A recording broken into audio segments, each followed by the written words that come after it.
ज्यावेळेस आम्ही आराधना करू, आम्ही परमेश्वरामध्ये मग्न झाला पाहिजे, स्वतःला विसरलं पाहिजे. हो, मी कोण आहे, मी डॉक्टर आहे, मी इंजिनियर आहे, मी कोण आहे हे विसरलं पाहिजे आणि त्याच्या आराधनेत आम्ही लीन मग्न झालं पाहिजे.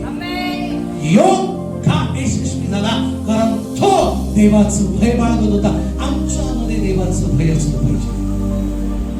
एक बापाबद्दल आपण देवाचं भय, जर आमच्यामध्ये भय, आम्ही सगळ्यात यशस्वी बाप. आमेन.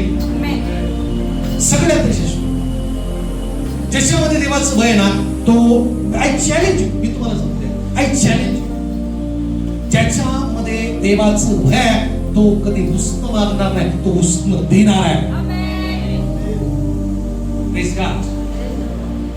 तो कधीच हुस्न मागणार नाही, तो हुस्न देणाऱ्यांमध्ये गणला जाईल.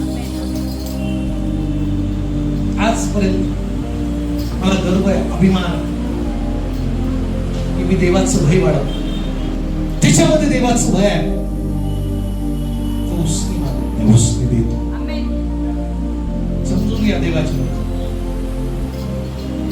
आमच्यामध्ये देवाचं भय असतं आणि त्याच्यामध्ये देवाचं भय त्या व्यक्तीला देव ज्ञान पुरवतो, ज्ञानाचा पुरवठा करतो. ते ज्ञान कसं माहिती? बायबल सांगतं, नीतिसूत्राच्या पुस्तकातील देवाचं भय ज्ञानाचं काय? मग कोणतं ज्ञान, कोणतं ज्ञान आम्हाला हवं आहे? मग कोणत्या ज्ञानाचा प्रारंभ आमच्या जीवनात होतो?